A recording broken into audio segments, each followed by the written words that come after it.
बड़ी खबर आपको हम बताएंगे जो कि आ रही है छत्तीसगढ़ के सुकमा से। तो बड़ी खबर यह है कि छत्तीसगढ़ के सुकमा जिले में सुरक्षा बलों को बड़ी कामयाबी, बड़ी सफलता एक बार फिर से हाथ लगी है। लेकिन दो अलग अलग अभियानों में मरकनगुड़ा और मेटागुड़ा के जंगलों में नक्सलियों के ठिकानों से भारी मात्रा में हथियार और विस्फोटक सामग्रियां बरामद की गई हैं, जिसकी तस्वीर हम आपको दिखा रहे हैं। यह अभियान 22 मार्च 2025 को चला कल, जिसमें जिला पुलिस बल, सीआरपीएफ की 2 वाहिनियां, 203 कोबरा वाहिनी और 131वीं वाहिनी ने महत्वपूर्ण भूमिका निभाई, जिन्होंने मरकनगुड़ा जंगल में भारी मात्रा में हथियार बरामद किए हैं। मरकनगुड़ा के जंगल में छिपाए गए 6 भरमार बंदूकें, 18 barrel grenade launcher, BGL cell detonator, वर्दी, पिट्ठू, बैटरी चार्जर, लोहे के छर्रे और बड़ी मात्रा में विस्फोटक सामग्रियां भी यहां पाई गई। ये सामग्री नक्सलियों ने सुरक्षा बलों पर बड़े हमले की साजिश के तहत छिपा कर रखी थी। वहीं मेटागुड़ा के जंगल में 12 बोर की 2 rifle, 1 country made rifle, BGL round, देसी बम,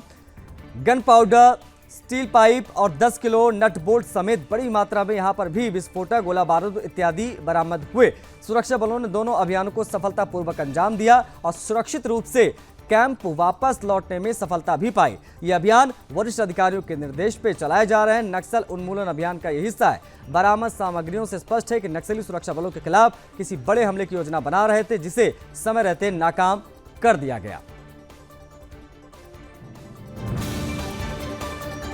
छत्तीसगढ़ के ब्यूरो चीफ हमारे योगेश मिश्रा कनेक्ट हो गए हैं, उनसे हम बात करेंगे। योगेश, एक बड़ी कामयाबी इसे माना जाए क्योंकि हमारे सुरक्षा बल लगातार नक्सलियों को ढेर कर रहे हैं, वो भी जवाबी कार्रवाई की तैयारी कर रहे थे, ऐसा लग रहा है, क्योंकि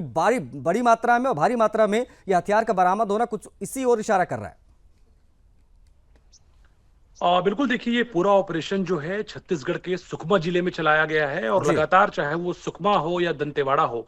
हम देखते हैं कि सुबह से ही जो सर्चिंग ऑपरेशन है सुरक्षा बल के जवानों के द्वारा वो यहाँ पे चलाया जाता है। और इसी कड़ी में सुबह 8 बजे जो सुरक्षा बल के जवान है वो सर्चिंग ऑपरेशन में निकले थे, तब उनको पता चलता है कि वहां पर भारी तादाद में जो हथियार हैं उनको नक्सलियों के द्वारा छिपाया गया है। यानी कि बहुत बड़ी साजिश जो है माओवादियों के द्वारा की गई थी, जिसको नाकाम सुरक्षा बल के जवानों ने कर दिया है। और इस पूरे ऑपरेशन को अंजाम दिया है जिला पुलिस बल और सीआरपीएफ के जवानों ने। मैं आपको बता दूं, छत्तीसगढ़ में शुरू से सुदर्शन न्यूज जब नक्सल मूवमेंट को लेकर खबरें चलाता है तो एक एंगल को बहुत पुरजोर तरीके से कहता है कि चाहे वो राज्य के सुरक्षा फोर्सेस की बात हो या सेंट्रल के जवानों की बात हो, एक समन्वय जो है बीते कुछ महीनों में लगातार देखा जा रहा है। और इसी का परिणाम है कि चाहे वो नारायणपुर हो, चाहे वो कांकेर की बात करें, चाहे वो सुकमा हो, दंतेवाड़ा हो, हर जगह पर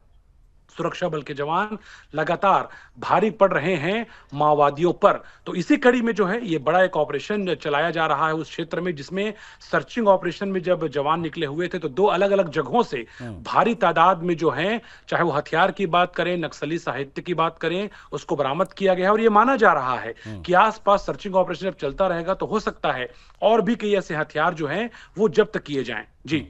अच्छा, इन सबके बीच में इनके जो ठिकाने होते हैं योगेश, उन ठिकानों के बारे में बताइए, उनको किस पैमाने पर ध्वस्त किया गया है, वो भी जरा तमाम दर्शकों को बताइए कि किस प्रकार से ये लोग यहाँ पर आकर जम जाते हैं और हथियार वगैरह कैसे इनके पास पहुँच जाते हैं। ये ज़रूर बताइए क्योंकि लोगों को पता नहीं होता कि किस प्रकार से घात लगाकर ये जो नक्सली हैं वो सुरक्षा बलों पर हमले कर देते हैं। और जो पहले तस्वीरें हम देखते थे जो कि अब उल्टा दिखाई दे रहा है, उन तस्वीरों के बारे में जरा बताइए कि आखिर किस प्रकार से हथियार यहां पहुंचते हैं और जो ठिकाने इनके होते हैं नक्सलियों के, उनको किस प्रकार से ध्वस्त इस ऑपरेशन में किया गया। और देखिए, अगर आप बीते कुछ महीनों की बात करें तो बहुत बार ऐसा हुआ है कि नक्सलियों के द्वारा चाहे वो डेटोनेटर हो या फिर कई जगहों पर एम्बुश करने की बात हो, कई जगहों पर वीजीए लॉन्चर की बात हो, अलग अलग तरह के हथियार नक्सलियों के पास पहुंचते रहे हैं। और कई बार तो टेरर फंडिंग की जो बात राष्ट्रीय और अंतर्राष्ट्रीय स्तर पर आती है, वो ये कहा भी जाता है कि खासतौर पर जो अर्बन नक्सलिज्म है वो कहीं ना कहीं ऐसे नक्सलियों को सपोर्ट करता है जिसकी वजह से जो आर्थिक चीजें हैं वो मजबूत होती है नक्सलियों की। बहुत बार तो जो है बहुत बड़ी तादाद में कैश भी बरामद ऐसी जगहों से होते हैं। लेकिन सैल्यूट है मां भारती के वीरों को, सुरक्षा बल के जवानों को, जो लगातार नक्सलियों के मांद में घुसकर अपनी जान जोखिम में डाल करके इनको पकड़ रहे हैं, इनके हथियारों को जब्त कर रहे हैं। और दूसरी बड़ी बात मैं आपको बता दूं, जितने बार भी ऐसे ऑपरेशन को अंजाम दिया जा रहा है, ये बात निकलकर सामने आ रही है कि लगातार जो नक्सलियों के सरेंडर का आंकड़ा है वो बढ़ता जा रहा है। वो इस बात को बता रहा है कि जवानों के शौर्य के सामने नक्सलवाद बौना साबित हो रहा है। और जिस तरह से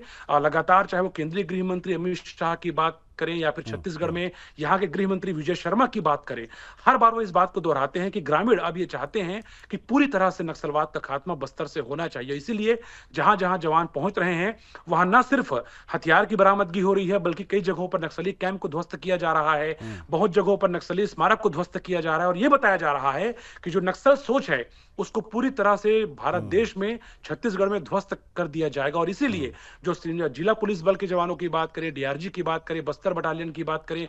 कोबरा बटालियन की बात करें, सीआरपीएफ की बात करें, सीआईएफ की बात करें, एक के बाद एक ऑपरेशन जो है सुरक्षा बल के जवान चला रहे हैं। और न सिर्फ इससे नक्सलियों के कदम पीछे हो रहे हैं, बल्कि ग्रामीणों का जो आत्मविश्वास है सुरक्षा बल के जवानों के प्रति वो कई गुना बढ़ता हुआ नजर आ रहा है। बिल्कुल बिल्कुल योगेश, और जो लक्ष्य अगले साल तक ये नक्सल समाप्ति का रखा गया उस ओर भी सुरक्षा बल बड़ी तेजी से बढ़ रहे हैं और ये प्रत्यक्ष प्रमाण आप दिखा भी रहे हैं।